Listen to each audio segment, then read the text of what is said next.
الحمد للہ رب العالمین الصلاۃ والسلام علی خاتم النبیین اما بعد اعوذ باللہ من الشیطان الرجیم بسم اللہ الرحمن الرحیم ان الذین قالوا ربنا اللہ ثم استقاموا تتنزل علیہم الملائکۃ الا تخافوا ولا تحزنوا وابشروا بالجنۃ التي كنتم توعدون نحن اولیاؤکم فی الحیاۃ الدنیا وفی الآخرہ ولکم فیہا ما تشتہی انفسکم ولکم فیہا ما تدعون نزلا من غفور رحیم وقال الله تعالى ألا إن أولياء الله لا خوف عليهم ولا هم يحزنون الذين آمنوا وكانوا يتقون وقال عليه الصلاة والسلام الدنيا مزرعة الآخرة وقال عليه الصلاة والسلام حب الدنيا رأس كل خطيئة صدق الله العلي العظيم وصدق رسول النبي الكريم. بزرگ اور دوستو اور عزیز طلبہ، کافی عرصے کے بعد یہاں آنے کا موقع ملا ہے. اللہ کا شکر ہے کہ حالات اچھے ہو گئے اور آنا جانا ممکن ہو گیا. بس اس طرح آنا جانا تو لگا رہتا ہے. ہم اپنی زندگی میں بھی کہیں جاتے ہیں، کہیں سے آتے ہیں، کہیں ٹھہرتے ہیں، کہیں سے کوچ کرتے ہیں. یہ سلسلہ یہاں پر بھی ہوتا ہے، لیکن یہ عارضی ہے. لیکن جو اصل سلسلہ ہے کہ جس مقصد کے لیے ہم آئے ہیں اور جب یہاں سے جائیں گے تو وہاں پر کیا ہوگا، اگر یہ ہمارے سامنے نہیں ہوگا تو پھر یہاں جو زندگی ہوگی وہ ساری ہمارے اوپر بوجھ بن جائے گی. اور اگر ہمیں اس چیز کا استحضار ہوگا اور ہمیں اس کا پتہ ہوگا کہ ہمیں کیا کرنا ہے اور کس مقصد کے لیے آئے ہیں، تو پھر یہاں کا ایک ایک لمحہ ہمارا قیمتی بن سکتا ہے. ہمارا ایک ایک پیسہ ہمارے لیے روز محشر میں بہت زیادہ اجر کا ذریعہ بن سکتا ہے. ہمارے ایک ایک بال یہ ماشاءاللہ ہمارے لیے سعادت کا بڑا ذریعہ بن سکتا ہے. یہ ساری چیزیں ہم سب کے ساتھ لگی ہوئی ہیں، لیکن ہم لوگوں کو اس کا استحضار نہیں ہوتا. اب استحضار دو قسم کا ہے. ایک استحضار علمی ہے، یعنی ہمیں علماً معلوم ہو کہ ایسا ہوگا.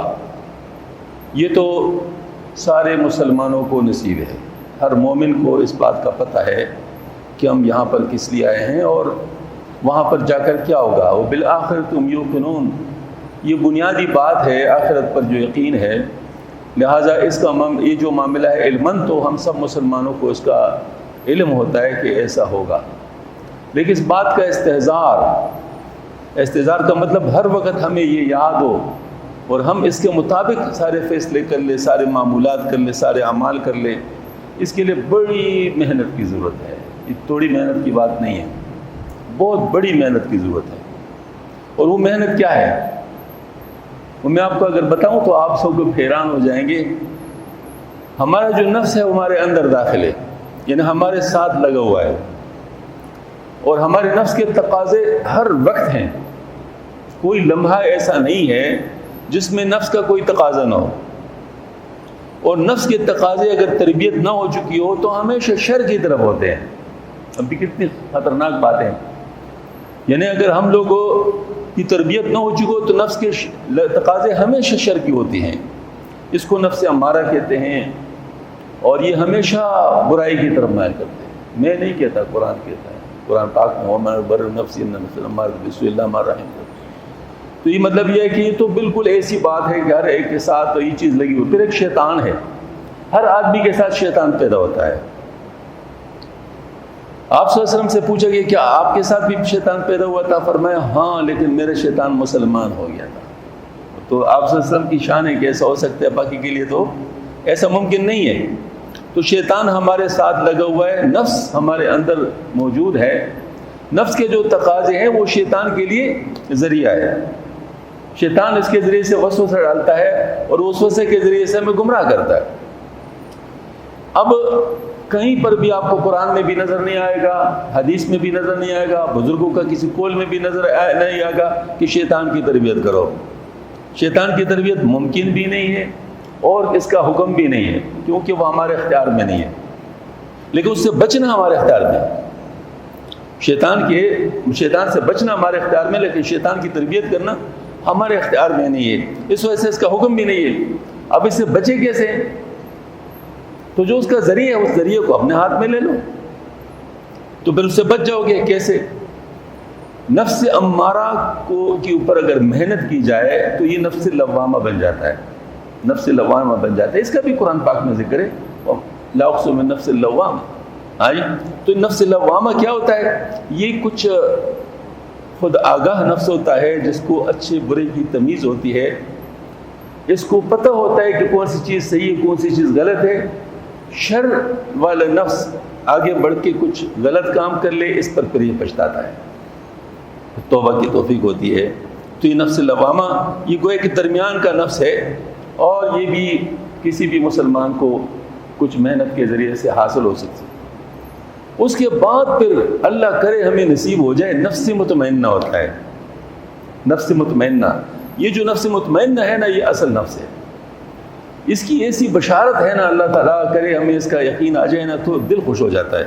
اللہ پاک اس نفس کو مخاطب کر کے فرماتے ہیں، یا ایتھا النفس المطمئنہ ارجعی الی ربک راضیۃ مرضیہ فادخلی فی عبادی وادخلی جنتی۔ اے مطمئن نفس، ذرا تھوڑے سے الفاظ دیکھ لیں، اے مطمئن نفس لوٹ جا اپنی رب کی طرف اس حالت میں کہ تو اس سے راضی ہے، وہ تجھ سے راضی ہے، تجھ سے راضی ہے، وہ تجھ سے راضی ہے، بس میرے بندوں میں داخل ہو جا اور میرے جنت میں داخل ہو جا۔ یہ بات، یہ جو نفس مطمئنہ ہے، دیکھو نا، اس میں پہلی کیا ہے؟ راضیہ، اور بعد میں کیا ہے؟ مرضیہ۔ یہ نہیں کہ پہلے مرضیہ ہے پھر بعد میں راضی، یہ والی بات نہیں، پہلے کیا ہے؟ راضیہ، پھر اس کے بعد مرضیہ، یعنی پہلے ہمارا نفس راضی ہوگا اللہ تعالیٰ سے، پھر اس کے بعد اللہ پاک اس سے راضی ہوگا۔ یہ اس کے لیے شرط بنائی ہے، اور یہ کمال کی بات ہے کہ جب بھی کوئی انسان اللہ سے راضی ہو گیا، اللہ اس سے ضرور راضی ہو جاتا ہے، کنفرم بات ہے، اس سے راضی ہو جاتا ہے۔ کیسے؟ اس کی وجہ کہ اللہ جل شانہ کی رحمت کی شان ہے، خود ہی فرماتے ہیں، نفس اللہ حدیث قدسی ہے، فرمایا جو میری طرف ایک بالش بھر کے آتا ہے تو میری رحمت اس کی طرف 2 بالش جاتی ہے، جو میری طرف ایک ہاتھ آتا ہے میری رحمت اس کی طرف 2 ہاتھ جاتی ہے، جو میری طرف چل کے آتے ہیں میری رحمت اس کی طرف دوڑ کے جاتی ہے۔ اب اللہ جل شانہ کا معاملہ ہے کہ اگر ہم 1 قدم بڑھائیں تو اللہ پاک کی رحمت 2 قدم ہماری طرف آتی ہے۔ تو مجھے بتاؤ کہ جو ہم راضی ہوں گے اللہ تعالیٰ سے تو اللہ پاک پھر کیا ہوگا؟ یقین اللہ پاک ہم سے راضی ہو گئے، لیکن ہم نعوذ باللہ من ذالک، نعوذ باللہ من ذالک، نعوذ باللہ، آسانی سے راضی نہیں ہوتے۔ ایک بزرگ گزرے، اس کا نام تھا بہلول دانا رحمۃ اللہ علیہ، ان کو بہلول دیوانہ بھی کہتے تھے۔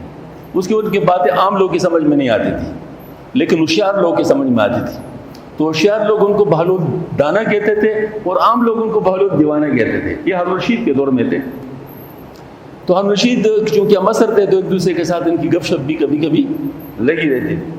تو ایک دفعہ راستے میں بیٹھے ہیں تو کوئی گزر کے کہتے بہلول کیا کر رہے ہو یہاں پر؟ ہم نے کہا اللہ اور لوگوں کے درمیان صلح کرا رہا ہوں، اللہ اور لوگوں کے درمیان صلح کرا رہا ہوں۔ اس نے کہا پھر کیا نتیجہ ہے؟ کہ نتیجہ یہ کہ اللہ مانتا ہے لوگ نہیں مانتے، اللہ مانتے ہیں لوگ نہیں مانتے۔ تو اس پر جو ہے نا مطلب کچھ عرصے کے بعد پھر دیکھا قبرستان میں بیٹھے ہوئے، نے کہا بھائی اب کر قبرستان میں کیا کروں؟ کہتے اللہ میں اور لوگوں کے درمیان صلح کر رہا ہوں۔ نے کہا پھر کیا ہوا؟ کہتے ہیں لوگ مانتے اللہ نہیں مانتے، لوگ مانتے ہیں اللہ نہیں مانتے۔ اور یہ بات فکس ہے، دنیا میں ایک دفعہ آپ تھوڑی دیر کے لیے آپ کہتے ہیں اللہ میرا توبہ، یا اللہ میرا توبہ، سارے گناہ معاف ہو سکتے ہیں۔ وَلَا تَقْنَطُوا مِن رَحْمَةِ اللَّهِ إِنَّ اللَّهَ يَغْفِرُ الذُّنُوبَ جَمِيعًا۔ اللہ کی رحمت سے مایوس نہ ہو، اللہ پاک سارے گناہوں کو توبہ سے معاف فرما دیتے۔ تو یہ بات پکی بات ہے، اس دنیا میں جب تک ہماری زندگی ہے ایک لمحے کے لیے بھی ہم اللہ تعالیٰ کی طرف متوجہ اور توبہ کر لیں تو اللہ معاف فرما دیتے۔ تو یہ میں نے بزرگوں سے سنا ہے، آپ حضرات سے بھی شیئر کرتا ہوں کہ جب کوئی فضیلت آپ کسی چیز کی سن لیں، اس پر فوراً عمل کی توفیق ہو جائے تو اس عمل کا نور نصیب ہو جاتا ہے، اور جب بعد میں اگر کوئی کر لے تو پھر اس کو فائدہ یقیناً ہوتا ہے لیکن اتنا نہیں، جیسے السابقون السابقون والی بات ہے۔ تو ابھی چونکہ توبہ کی ہم نے بات کی تو توبہ کر لیتے ہیں، اللہ ہماری توبہ قبول فرمائے۔ اے اللہ میں توبہ کرتا ہوں، ساتھ پڑھیں، اے اللہ میں توبہ کرتا ہوں تمام گناہوں سے، چھوٹے ہیں یا بڑے، مجھے معلوم ہے نہیں قصداً ہوا یا خطا سے، ظاہر کے ہیں یا باطن کے. اے اللہ میری توبہ قبول فرما, آئندہ کے لیے انشاءاللہ میں گناہ نہیں کروں گا, اگر غلطی سے ہو تو فوراً توبہ کروں گا, اے اللہ میری توبہ قبول فرما. مطلب یہ ہے کہ دیکھو, یہ میں آپ کو بات بتاؤں, قیامت کا محشر کا دور اگر یاد آئے, خدا کی قسم چیخ چیخ کر کہو کہ میں توبہ کرتا ہوں. ابھی شرم آ رہی ہے, صحیح بات میں عرض کرتا ہوں, ابھی شرم آ رہی ہے. وہاں پر شرم کے سارے زاویے ختم ہو جائیں گے, وہاں پر کریں گے لیکن کچھ بھی نہیں ہوگا. یہاں پر تھوڑی دیر کے لیے اپنے دل میں بھی اگر ہم توبہ کی نیت کر لیں تو اللہ توبہ قبول فرماتا ہے. حضرت موسیٰ علیہ السلام کا واقعہ ہے یہ, مطلب جو ہے نا وہ بارش کے لیے تشریف لائے تھے باہر قوم کے ساتھ, تو اللہ پاک کی طرف سے وہی آئی, میں بارش نہیں دوں گا. ایک آدمی تیرے مجلس میں ایسا ہے جس نے 40 سال سے مجھے ناراض کیا ہے, 40 سال سے مجھے ناراض کیا رکھا ہے, میں جب تک یہ ہوگا تو میں جو ہے نا بارش نہیں دوں گا. موسیٰ علیہ السلام ڈر گیا, اعلان کیا کہ ایک آدمی ہے, اس نے ایسی حرکت کی ہے, 40 سال سے اللہ اسے ناراض ہے, مہربانی کر چپ کیسے کھسک جائے تاکہ باقی لوگوں کو بارش مل جائے. تھوڑی دور ہوئی کہ بارش شروع ہو گئی, ابھی کوئی آدمی اپنی جگہ سے ہلا نہیں.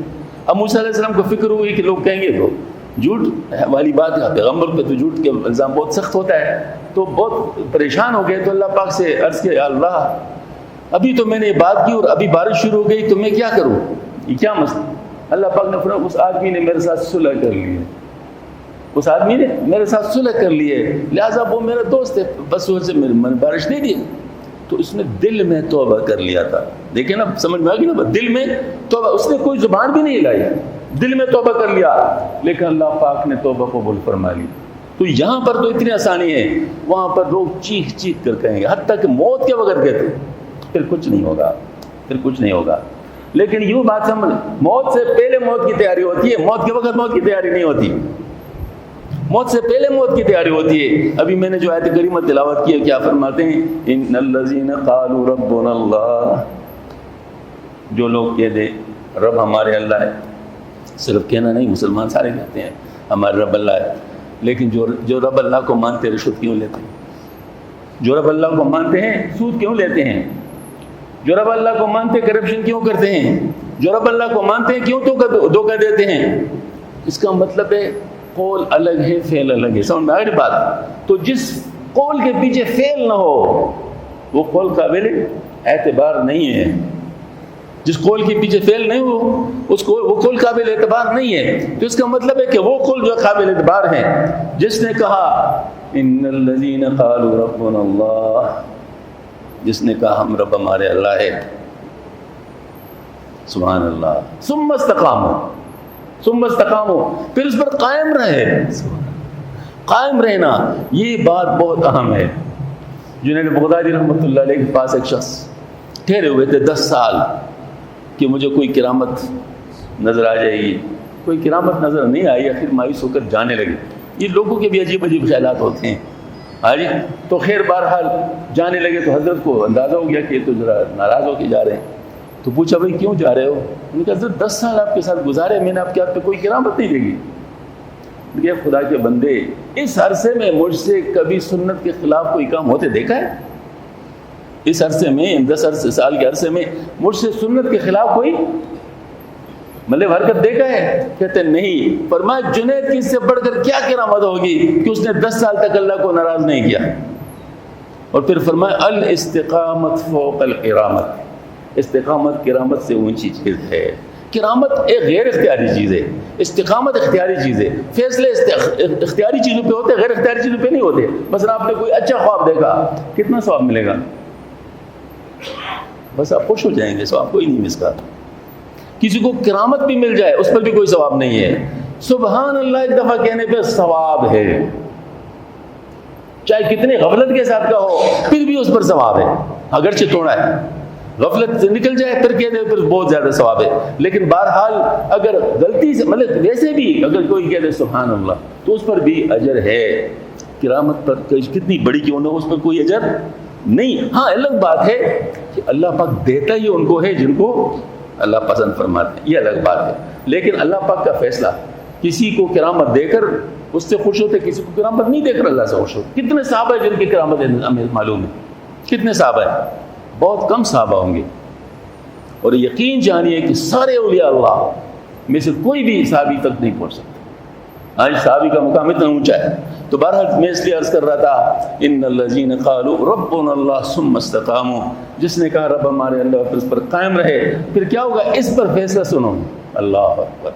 پھر موت کے وقت فرشتے آتے ہیں، ان سے کہتے ہیں نہ غم کرو نہ ڈرو، نہ غم کرو نہ ڈرو، اس جنت کی بشارت حاصل کر لو جن کا تمہارے ساتھ وعدہ تھا. ہم اس جہان میں بھی تمہارے ساتھ تھے اور وہیں بھی تمہارے ساتھ جا رہے ہیں، اور تمہیں اس جنت میں ہر وہ چیز ملے گی جو تمہارا جی چاہے گا، اور ہر وہ چیز تمہیں دی جائے گی جو تم مجھ سے مانگو گے. نزلا من غفور رحیم، رب غفور رحیم کی مہمانی ہوگی.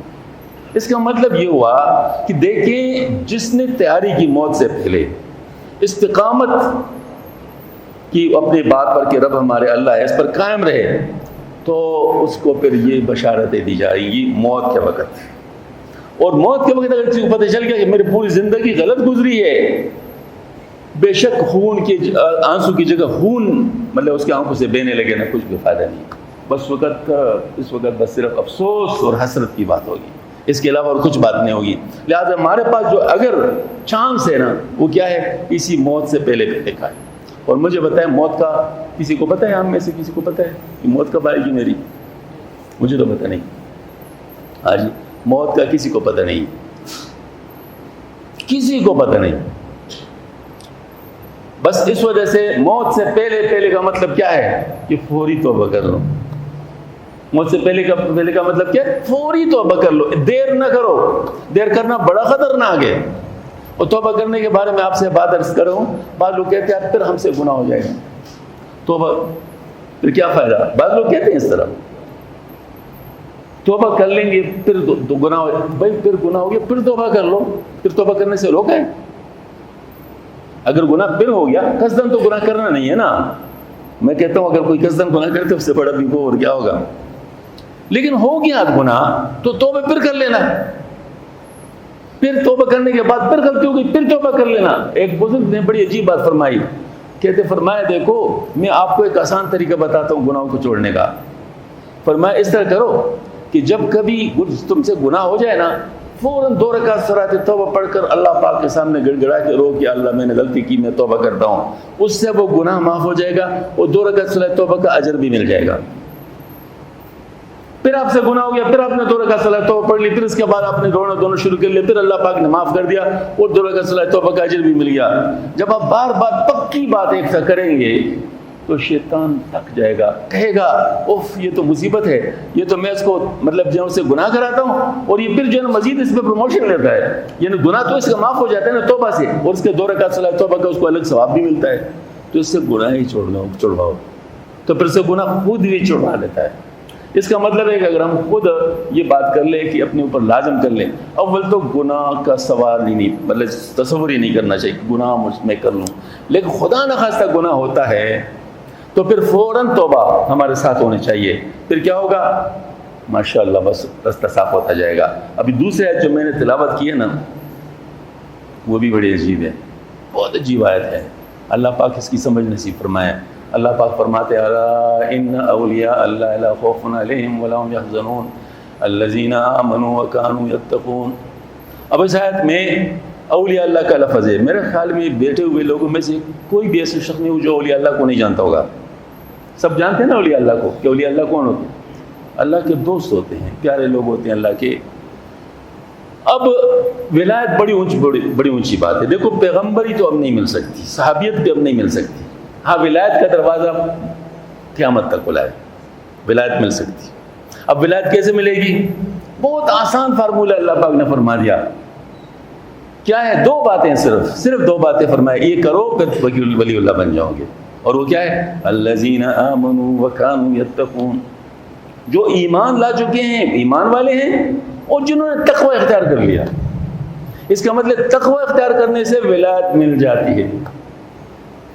کتنی بڑی ولایت مل جائے گی؟ جتنی تقوی ہے اتنی ولایت مل جائے گی. ہاں جی، جتنی تقوی ہے اتنی ولایت مل جائے گی. لہٰذا تقوی بڑھاتے جاؤ، ولایت کی سیڑھی پہ چڑھتے جاؤ. اور سورہ شمس کے اندر اللہ پاک نے دو چیزیں ایک دوسرے کے مقابلے میں قرار دی ہیں، فجور اور تقویٰ۔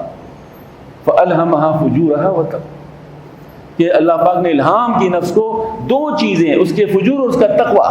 اس کا مطلب یہ ہے کہ اگر فجور ہے تو تقویٰ نہیں ہوگا، تقویٰ ہے تو فجور نہیں ہے، اندھیرا ہے تو روشنی نہیں ہو، روشنی ہے تو اندھیرا نہیں ہے۔ بات سمجھ میں آ گئی نا بات؟ اب ہر وقت اللہ تعالیٰ کا حکم بھی ہمارے سامنے ہے اور نفس کی شرارت بھی ہمارے سامنے ہے، ہمارے نفس کے اندر جو خواہش ہے وہ بھی سامنے ہے۔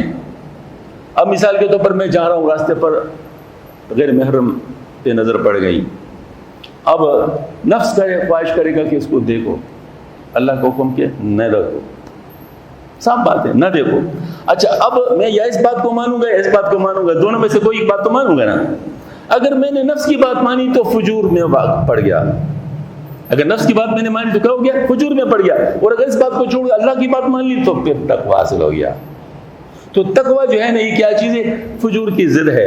گناہوں کو چھوڑ دو، نفس کی شرارت کو چھوڑ دو، نفس کی شرارت پر عمل نہ کرو، بس یہ تقویٰ ہے، یہ تقویٰ ہے۔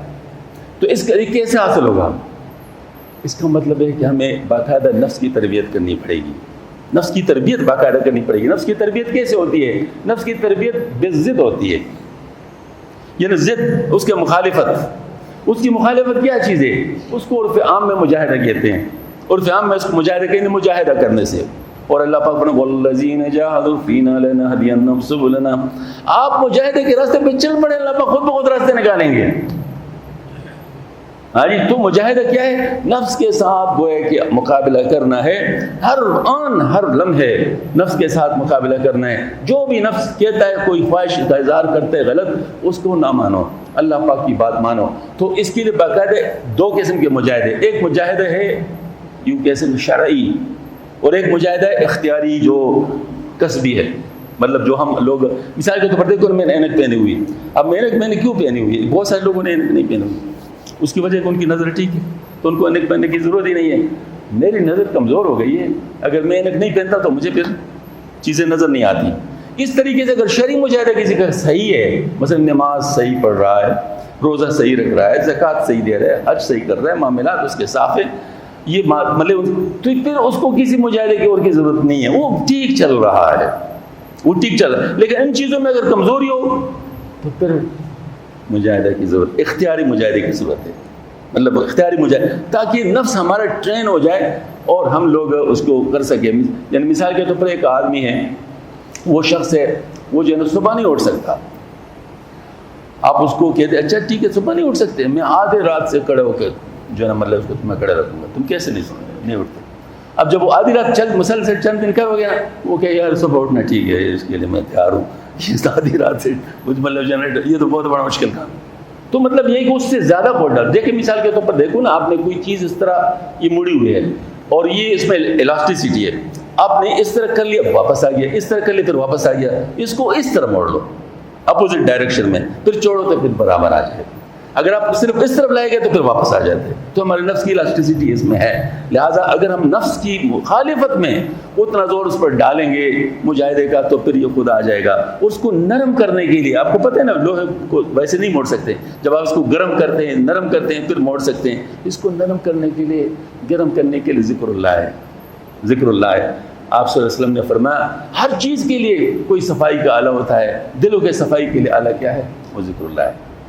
تو ذکر دلوں کا صفائی جب ہو جاتا ہے ذکر کے ذریعے سے، پھر انسان کا نفس کچھ نہ کچھ ماننا شروع کر لیتا ہے، نرم ہو جاتا ہے نا، کچھ نہ کچھ ماننا، اسی وقت ان سے کام کرواؤ، جب اس کے ٹھنڈا ہونے سے پہلے اس سے کام کرواؤ، جب وہ کام کروا دیں گے وہ سیٹ اپ ہو جائے گا، مطلب وہ سیٹل ہو جائے گا۔ تو بہرحال میں عرض کرتا ہوں باتیں تو بہت ہیں، اللہ پاک مجھے بھی اس پر عمل کی توفیق عطا فرمائے۔ آپ کو بنیادی طور پر عمل ہے، بنیادی طور پر عمل ہے، باتوں سے باتیں بنتی ہیں، عمل سے عمل کا ظہور ہوتا ہے، لہٰذا میں عمل کی نیت کرنی چاہیے۔ اللہ تعالیٰ مجھے بھی عمل کی توفیق عطا فرمائے، آپ کو بھی۔ وآخر دعوانا الحمد للہ رب العالمین، ربنا تقبل منا انک انت السمیع العلیم وتب علینا انک انت التواب الرحیم، سبحان ربک رب العزۃ عما یصفون وسلام علی المرسلین والحمد للہ رب العالمین۔